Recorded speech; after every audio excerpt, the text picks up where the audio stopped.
Yersinia pestis is a bacteria that causes 3 clinical forms of illnesses: the bubonic plague, also known as the Black Plague, the pneumonic plague, and the septicemic plague.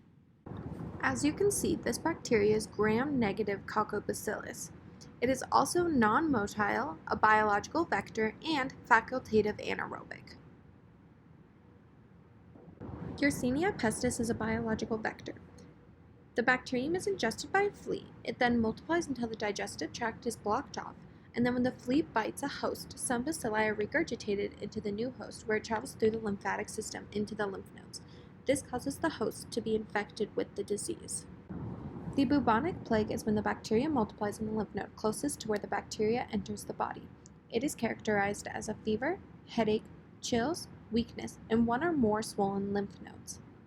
Septicemic plague can develop from untreated bubonic plague or as the first sign, and the symptoms include fever, chills, extreme weakness, abdominal pain, shock, and possibly bleeding into the skin and other organs.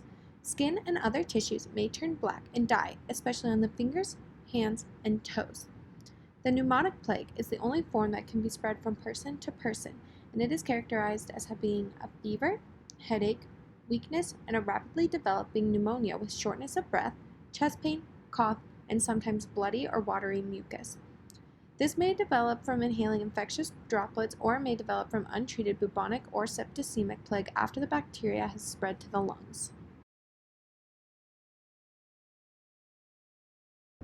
Y. pestis invades a host directly through a bite from an infected rodent flea.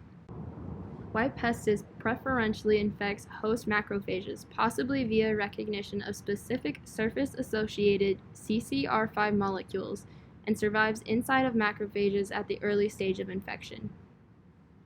Y. pestis can survive and proliferate in the phagolysosome of macrophages to express various virulence determinants. This intracellular growth is essential for the pathogenesis of Y. pestis. After proliferation and expression of various virulence determinants in macrophages, Y. pestis can be released into the extracellular compartment and spread systemically with acquisition of phagocytosis resistance.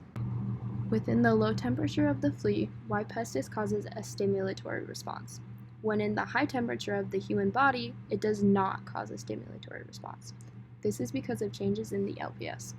These changes may prevent activation of macrophages, secretion of pro-inflammatory cytokines, and activation and maturation of DCs that are required for induction of adaptive immunity. Upon invasion of macrophages, Y. pestis manipulates the cell to generate a protective vacuolar compartment called the Yersinia-containing vacuole. This allows the bacterium to evade the normal pathogen-killing mechanisms of the macrophage. This also then protects Y. pestis from other harmful components of the host immune system. 6 YAPs are delivered by T3SS into host cells, and these then inhibit phagocytosis and block pro-inflammatory signals.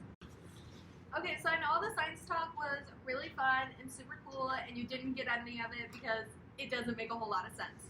So we're going to take it slow and simple and no science terminology really, except for Okay, so step 1, the flea bites the person or the host or whatever, and the bacteria gets into the body. Okay, and then once the bacteria is in the body, we know all these guys, we got all those people and stuff in here. So the neutrophils are our first responders when bacteria gets in the body because they're no bueno. So they deploy their nets, and these nets are to capture them. Sometimes the neutrophils will kill them what's in the nets. They do the whole explosion thing. Super not great. And so then the macrophages come along because they're oh, we need to get some pieces of them to present to the immune system so we don't have this again. So then the bacteria moves into the macrophage. And once in the macrophage, the bacteria actually start to replicate and stuff because the bacteria changes its coat color to be oh no, I'm actually kind of cool, I deserve to be here in the macrophage. Falls for it every time. It's just lit. You can be here. And so the bacteria in the macrophage replicating, getting anti-phagocytic properties. Sorry, that word's hard. I'm doing my best. And so they're replicating, they're getting those properties, they're doing great. But then it's time to leave because they're like, I'm on a mission. So then the bacteria leave the macrophage, and they spread throughout the whole body.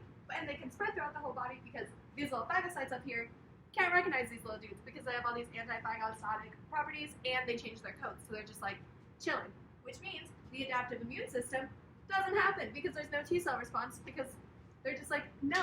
So the innate immune system failed and the adaptive immune system can't get activated. So I'm just saying, this bacteria is kind of cool.